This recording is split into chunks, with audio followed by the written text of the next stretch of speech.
Hello and congratulations on your CindyLouPins purchase. In this video today, I'm going to show you how to make the unicorn pin. Your CindyLouPins unicorn kit includes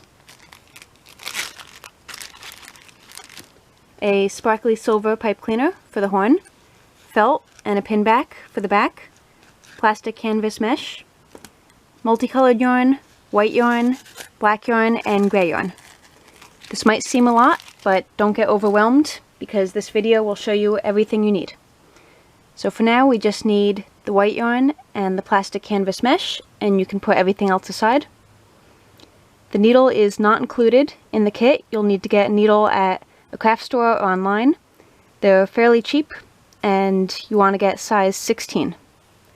Okay, so first we thread the needle. So basically you just pinch the yarn and push it through the eye of the needle. We're going to make sure it's not tangled. Now we can start sewing our unicorn. So we're going to start over here on the right side, the top right corner, and go from the back of the mesh forward, leave a little tail in the back. Now for any corner pieces we want to go around multiple times. So we're going to go around the top, then back up through the same hole, and go around the corner, then one more time to get the other side,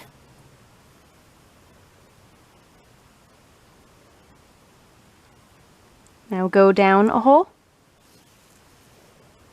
and go around. We're going to get the side of the face here, corner and side. Next hole, same thing. Side, corner, and bottom.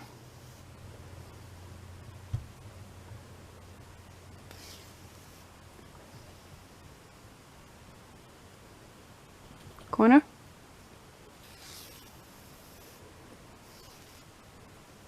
And bottom. Okay, now you want to keep your stitches from the top right to the bottom left. So we'll get this last hole and then we'll start going back up.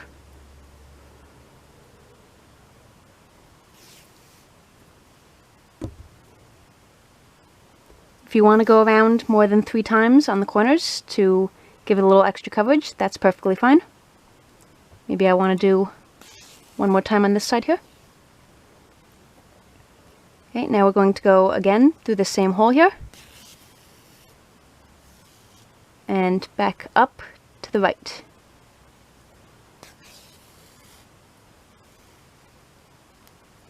Okay, next one. Up to the right.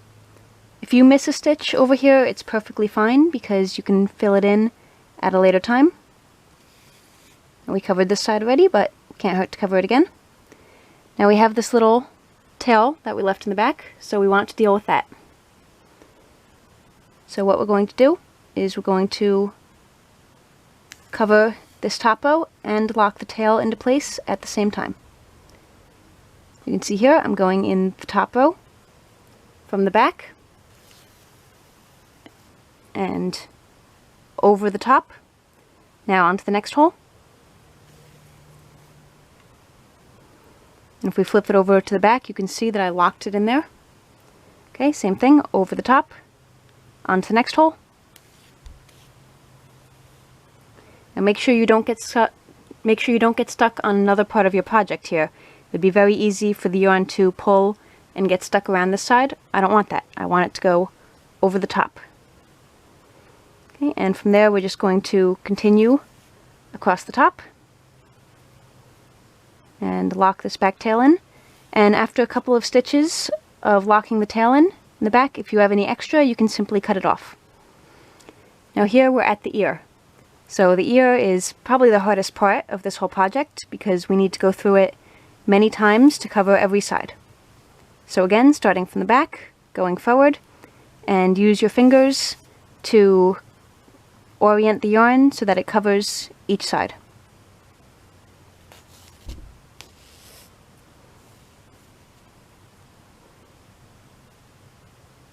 maybe 1 or 2 more times.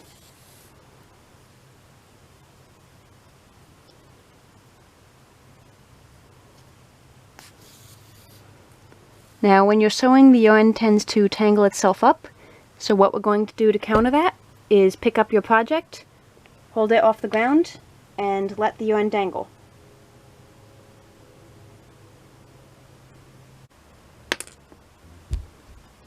And you want to do that about every once or so. Just lift up the project and let the yarn untangle itself. It'll help prevent most knots.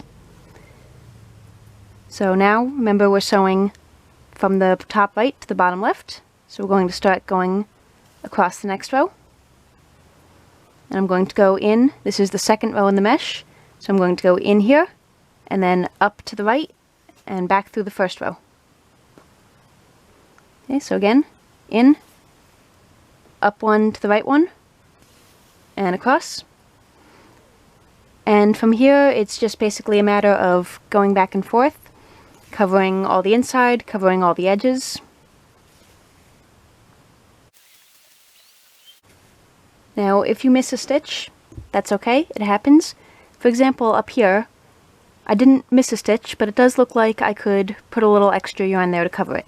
So I'm simply going to go up there, go around an extra time, maybe twice more, and fill it in. So you can do that at any point. You do want to be careful though not to make your yarn be going back and forth. For example, if I'm down at the bottom and then I want to fill in a stitch up here and then I go back to the bottom of sewing, you're going to lose a couple inches going back and forth across your project. So if you do notice something like that, you want to take care of it right away. Okay, so now I'm at another corner, and this time, since my yarn is behind the project, I'm going to go around and through the top.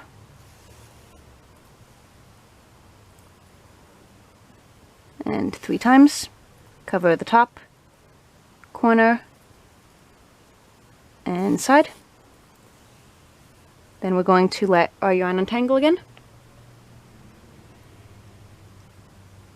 See how it's spinning? And from here we basically just continue back and forth, cover the inside, cover all the corners. Be careful with the unicorn, there are a lot of corners. So I want to cover this corner, then I'm going to start going back the next row.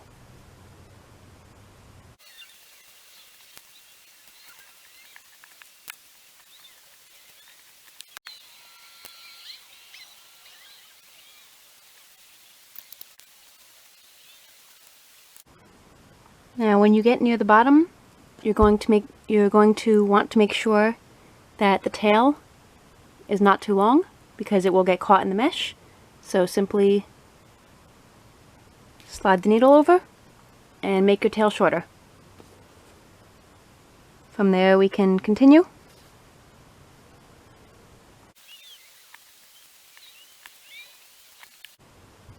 And on the last stitch, you've got a couple inches left. So just turn your project around and find somewhere to tuck that in.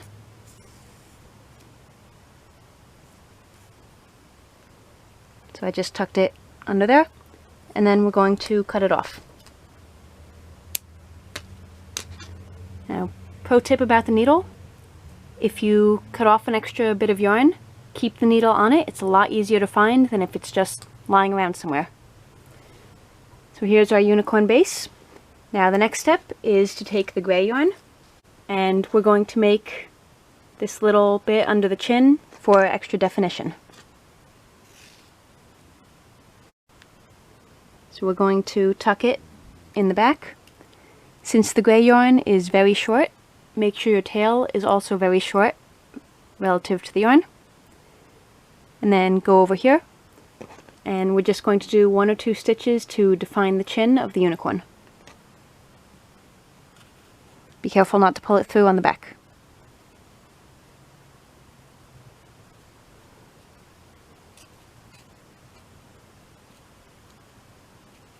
And my tail is still too long. You can see it got caught. So I'm going to do 2 stitches, loop it around, and then simply tuck it back under and cut the gray yarn short too.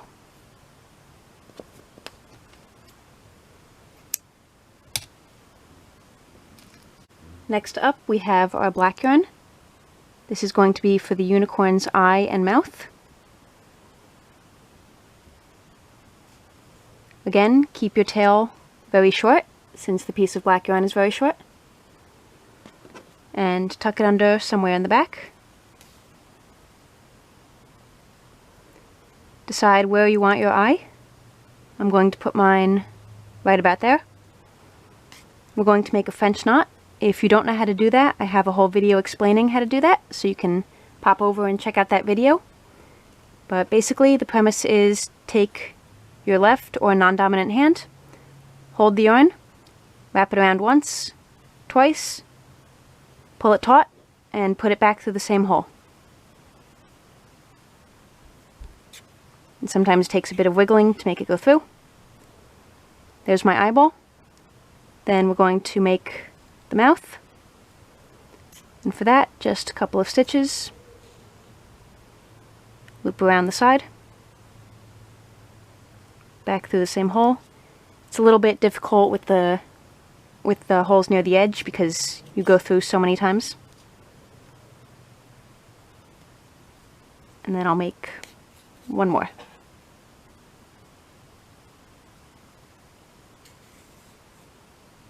And then the sun disappeared. Okay, so there's my unicorn eye, mouth, and chin. Same thing, find a place, tuck the black under. It does not matter at all what the back of your project looks like because it's going to get covered over with felt.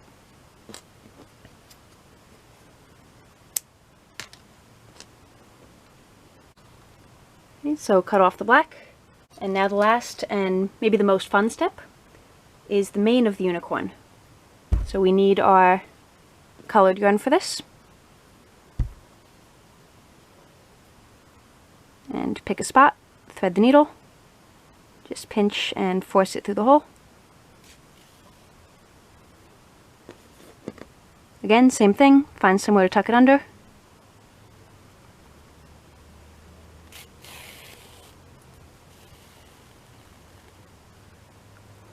Now you can start at the top or the bottom if you'd like. Since I tucked under near the bottom, I'm going to start at the bottom.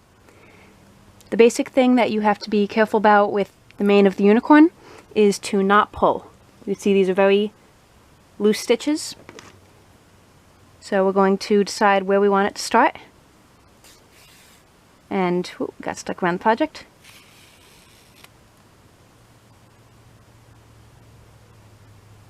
So here's where I'm starting, down here. Now I'm going to go around the side and in through the same hole again.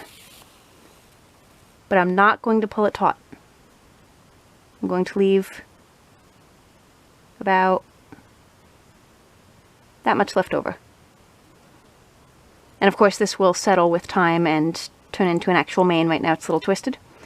Same thing now, being careful not to pull it tight. You can go through the same hole again, or you can go through a hole one up. And again, leave an extra loop there. You want your loops to be about the same size, if you can. And from there, just continue going up. I would go through the same hole once, and then through the next hole up. We got stuck on the other unicorn. Just be careful, pull it very slowly is the most important part. Then we'll go the next hole up.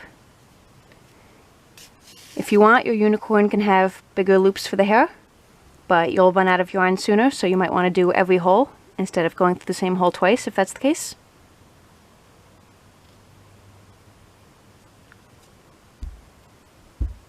Sometimes it's hard to get the needle through because there's just so much yarn in this particular hole.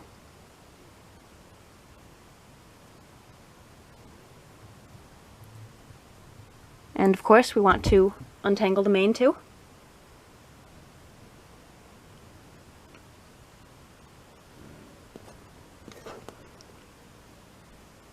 And then just continue up that way. Might look a little messy at first, but you can see it'll look beautiful at the end. Once we're done here, the only step is to take a hot glue gun and glue the unicorn horn and the felt and the pin back, and then you can wear your pin.